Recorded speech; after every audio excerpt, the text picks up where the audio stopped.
People sometimes ask, what's the hardest thing a person has to do when they finish a prison sentence and they return to their family and resume their life? Well, my answer to that is really going to depend on the individual and how well the individual has prepared himself.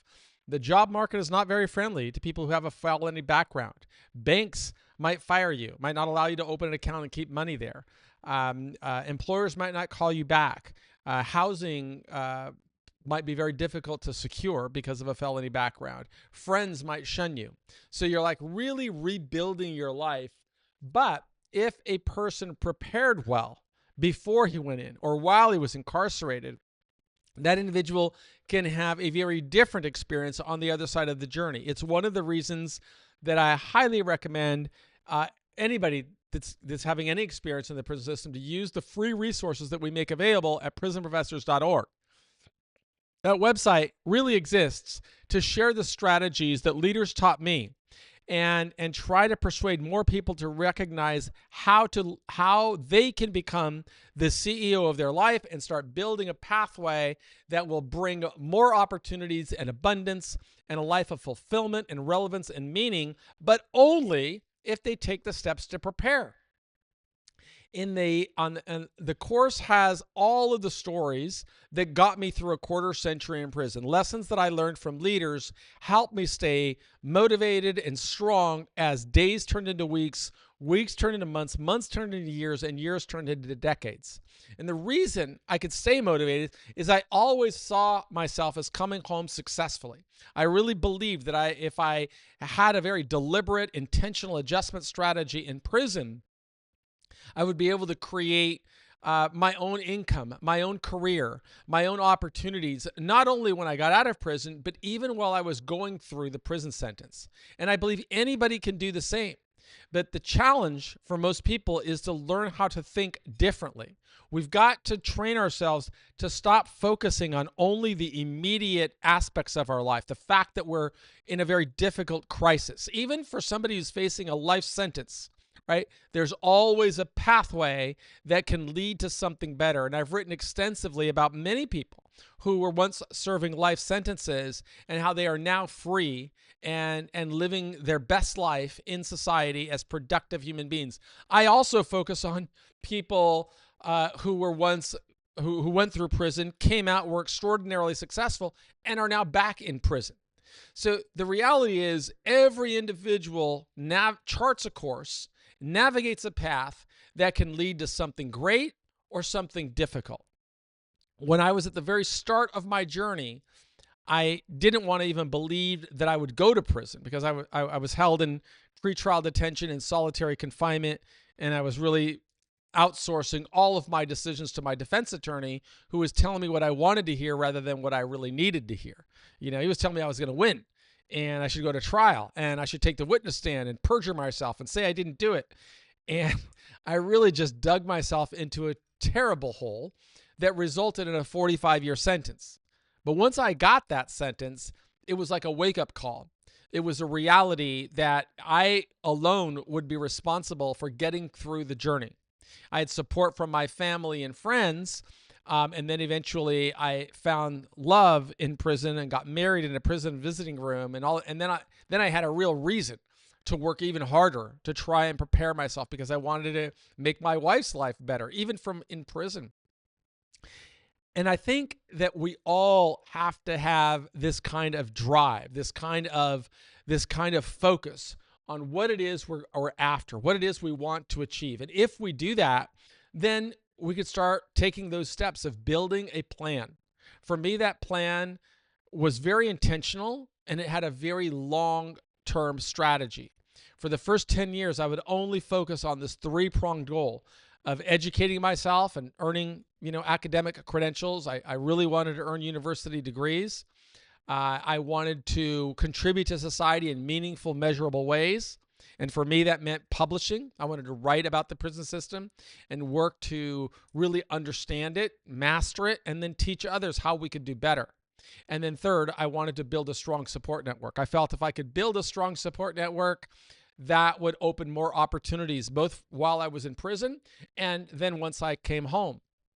Not everybody has 26 years to serve in prison. In my case, the long sentence had disadvantages. It meant I wouldn't ever have children. It meant I would lose the liberty of my 20s, my 30s, and my 40s. But on the plus side, it meant that my criminal fine would expire because of the time that I was sentenced. So what was eventually became a $2 million criminal fine evaporated before I got out, which allowed me to have a little bit more freedom to build my career when I came home.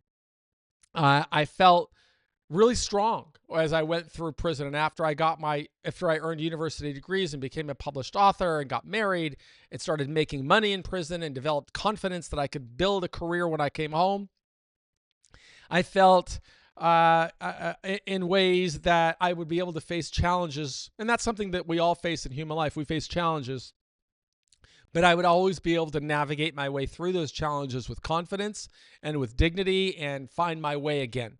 Why? Because I learned how to think differently. That was the advantage of going through prison for 26 years. And now I'm 61 years old, and I get to do what I want to do with the person that I want to share my life with. And not everybody shares the same goals that I have or that my wife have. People want to come out of prison, and they may want to make up for what they missed. There could be consequences that follow for that. If people revert to using drugs or alcoholism, consequences will follow. But if people want to be successful, then paths are open to that person. So when people say was the hardest thing to adjust in prison, for me, there were two things I always say. One of them was I didn't know how to drive. When you know how to drive, it feels as though you'll never forget how to drive. But if you serve 25 years in prison, I served my last year and a half house, but 25 years in secure prisons, you never move faster than your legs can carry you. And so your eyes adjust, and it's very difficult to get behind the wheel of a car and drive because you're not used to all these movements at 50 miles an hour or 60 miles an hour or even traffic lights. You don't see them at all. So it took me quite a while to become confident as a driver after I got out of prison. And the second thing that was the most difficult was to learn how to eat with metal silverware or drink out of glass, because all you've used was plastic for 25 years. So that was a very different feel. The weight of silverware, the taste of it in your mouth, it clicked my teeth.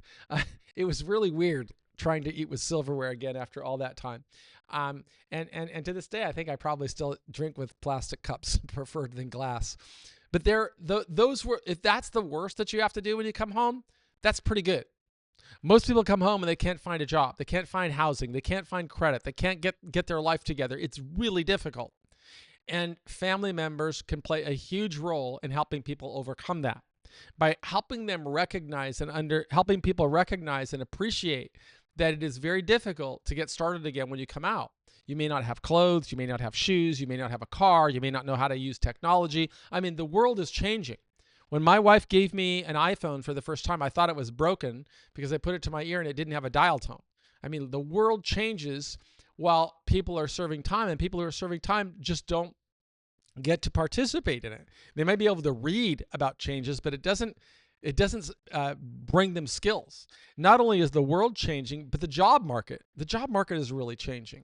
The internet really changed things from the time that I was in prison, and cellular technology and just tech really changed the world while I was incarcerated. But right now we're going through a new change that's probably, arguably, I would say even bigger. And that's the era of artificial intelligence and robotics, blockchain technology. These three fundamental movements, blockchain technology, artificial intelligence, and robotics, will really change the world. And people who are going to prison today will come home to a very different world. People that went to prison 3 years ago don't know what artificial intelligence is or how to use it. People who are going to prison today and are not going to come home for 3 years will not understand all these robots they see all over town. Okay, they will not understand that money no longer has the same dominance that it had their entire life. So everything is different, and opportunities are going to be different. So I would encourage you, if you're going into the prison system, to never stop learning.